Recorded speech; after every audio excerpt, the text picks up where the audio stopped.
In our last episode, we looked at the manner in which the Record of Understanding of the 26th of September 1992 had created a situation where negotiations could begin again. The country seemed to be back on the right track, but then on the 16th of November, Judge Goldstone's Goldstone Commission made a raid on a unit of military intelligence, the Directorate of Covert Collections, and they discovered that elements in military intelligence seemed to be continuing their struggle against the ANC. Now, this is something that President de Klerk had prohibited, and yet here was apparent evidence that that military intelligence was continuing with these activities. FW de Klerk, what was your reaction when you heard about this press statement? I was obviously tremendously shocked. I've taken every precaution to prevent this, to get the security forces out of politics altogether, to ensure that there would be no further security force involvement in fomenting violence or in helping or supporting or opposing any particular political party. So I was deeply shocked and realized immediately that I'll have to take far-reaching steps. Well, one of them was to have a meeting with Judge Goldstone. And what happened at that meeting? Well, he reported back to me.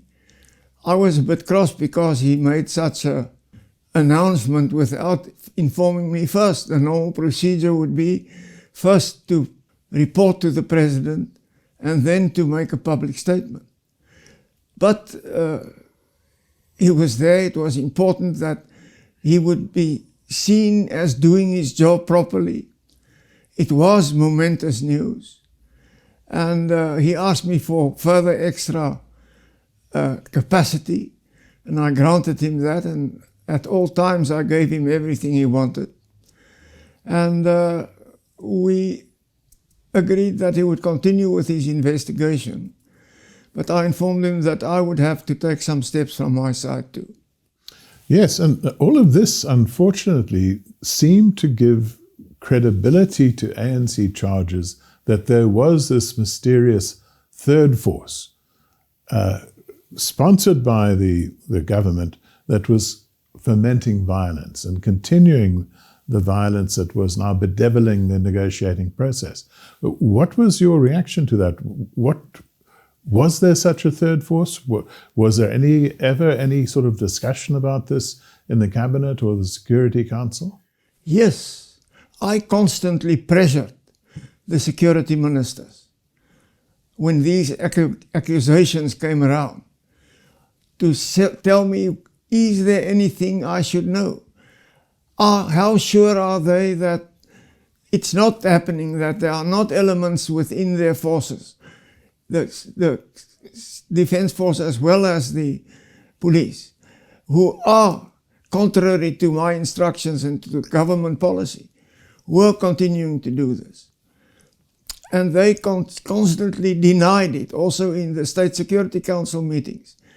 It was absolutely denied. But this was evidence that Goldstone came out with. And we had to deal with the evidence. So I had to immediately do an internal, in-depth investigation to make sure, yes, it did set us back. Yes, it did give credibility to what the ANC was accusing us of. It was really a big setback. Well, you held a cabinet meeting after the announcements that Goldstone had made, I think on the 18th of November, only 2 days later. And it was at that cabinet meeting that you decided on what steps the government should take from its side to find out exactly what was going on. That's true. I decided, and Cabinet supported me in it, that we should appoint somebody credible to investigate this in depth, somebody who understands the system, who has intimate knowledge of it. And we selected, in consultation with each other, between me and the cabinet, General Steyn. He was a former chief of the Air Force. He was at that point in time chief of staff of the Department of Defense.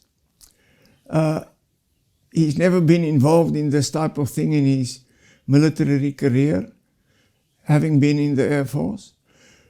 And so I appointed General Steyn to do the investigation, to immediately be in charge of all the intelligence activities of the South African Defence Force, and to report back to me on a very urgent basis. Now, what was the reaction of the Defence Force to all of this? Because this was, as I suppose they regarded it, direct interference in the management of their affairs. But how did the Defence Force react to this? They didn't like it at all. They were shocked that I went as far as I did. They didn't have a choice. I think they had a guilty conscience. I think they had, if they didn't know about it, they had their own suspicions about it. And so there was some grumbling, but they accepted the decision, and we went through with it. And then General Steyn continued with his investigation. He, I think, received assistance from the SADF's Counterintelligence Directorate and from other intelligence sources. And he began to put together a picture that was alarming. And I think it was toward Christmas, on the 18th of December, that he reported back to the cabinet. And it wasn't the whole cabinet, it was just a few of the most senior ministers and yourself. What did General Steyn tell you? Well, firstly, he communicated with me to tell me a very frightening picture has come to the fore, and that far-reaching steps needed to be taken. I then say, I will call immediately as many ministers as I could get together, and he must fly down. I was then at the time on a short holiday in the Hoop Nature Reserve. He flew down. There's a full-scale airport in the De Hoop, which was built by FW de Klerk, regarding our nuclear bomb activities and so on. And we flew from there to Cape Town. I brought together a few ministers which I could get on short notice. I know Botha was there. I know Jean Lowe, the new Minister of Defence, was there. I know David de Villiers was there. I might miss out a name or two. And I also ensured that all the top brass, General Kurt Liebenberg, the Chief of the Defence Force, and some other generals were there. And we met with Steyn, who presented us with a report which was shocking. A report which indicated that, yes, there were activities undertaken by elements in the security forces strictly against the orders and the government policy, that they did continue to help to foment violence, that they did continue to support certain political parties, and that this had the potential to do great damage, not only to the negotiation situation, but great damage to South Africa. By the way, it wasn't a written report. I wasn't given a report neatly bounded and neatly folded in a file. He presented an oral report. Later, that report, I think, became part of the documentation of the Truth and Reconciliation Commission. So it is to a certain extent now public knowledge. The next step was for me to call in the 3 generals which were there, Kat Liebenberg, Joffel van der Westhuizen, and George Meyer. They came into my office and I said, "What do you know about this?" And they all vehemently denied knowing anything about this. Pretended to be, or maybe they were, it's not for me to judge, in deep shock about this news. And I said, well, we need to take far-reaching steps. I want you to prepare a list of names of people in the intelligence branches of the Defense Force. Names that we must take action against, or people who need to be relieved of their duties, because I was going to restructure the whole thing under General Steyn's guidance. The whole intelligence system I wanted to restructure, and some of them would become abundant. I then excused myself or asked them to go and have a meeting and to come back to me with a list of names. I also told them that I would make an announcement on my decision in this regard the next day, which was, I think, a Saturday. This meeting took place, I think, on a Friday. So they came back with a list. And I adopted and accepted their recommendations. I didn't put one name on the list. It wasn't my list. It was the list of Kat Liebenberg, George Meyer, and Joffel van der Westhuizen. Part of the package which I announced then the next day was that I think it was 28 members of the Defense Force intelligence would be put on early retirement because they would become redundant in terms of the restructuring we would do. And there was another 7 or so, I think, which was put on special leave to allow time for further investigation. They were in deep shock, but I had to do that. I had to do it to restore the credibility of the government on the side of negotiations. I had to do that to comply with my own promises that if I discover something like elements of a third force, I would take drastic action. I proceeded with it. Once again, it was a setback for us, but it did succeed in preventing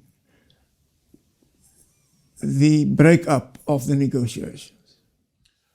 Now, you also instructed General Steyn to continue with his investigations in cooperation with the Goldstone Commission. And the idea was that if these investigations pointed to any illegal or criminal activity, cases would be referred to the attorneys general of the relevant provinces. Now, what happened with those investigations? Did they achieve anything? Did this just fizzle out? What about all of these serious allegations that had been made in the Steyn report? What happened? I don't think there were any prosecutions whatsoever. I was worried about it. I kept asking questions about it. But then with the great momentum which the negotiations picked up, was pushed aside a bit and didn't receive the necessary attention it needed. General Steyn himself was quite ostracized within his own community in the Defense Force afterwards. There were many leading generals who were very strongly against him and held grudges against him on the basis of what he did and what he investigated and what he reported. And it's sad that such a good man had to suffer because he was doing his duty in an exemplary way. And some of those names that the generals put on the list, that General Liebenberg and others put on this list, subsequently appealed. They went to court and they were exonerated. So it seems to indicate that a great deal of care wasn't taken by the Defence Force in identifying people who were involved with these processes. That's my impression too. I also, when I wrote my autobiography, had a libel case against me from one general whose hands were apparently clean. And his name was put on the list. I don't know for what reason. I didn't ask them to motivate each name on the list. So I settled with him and apologized. And yes, there were a few cases where they were successful in court. So I agree that the generals was a bit haphazard in doing what they did. Whether they did it to cover themselves or not, that's an open question. Well, you were faced with an impossible situation because here you were in the middle of a negotiation process. There was violence in the country. It was essential that you should be able to retain the confidence and support of a very effective military. But at the same time, it was essential that you should be able to take visible and drastic action to put an end to any kind of illegal or unauthorized activities. And it would appear that your action in doing so did succeed because, as far as I can recall, there were no further problems with the SADF in the rest of the process. You are absolutely correct. It was, to a certain extent, the end of the matter. I think with the drastic steps which I took, we did clear out a nest, and we made others who might still have been involved, we convinced them that they should rather stop with their activities, or otherwise they would be in big trouble. So yes, in the end, it was a success, but I wouldn't like to use the word success because it was such a bad situation. It was less than a success than it was an effective countermeasure against what was taking place. And that will prepare the way for the next episode. The decks were now cleared for the second phase of the constitutional negotiations in the National Negotiating Forum. And that will be the topic of our next episode.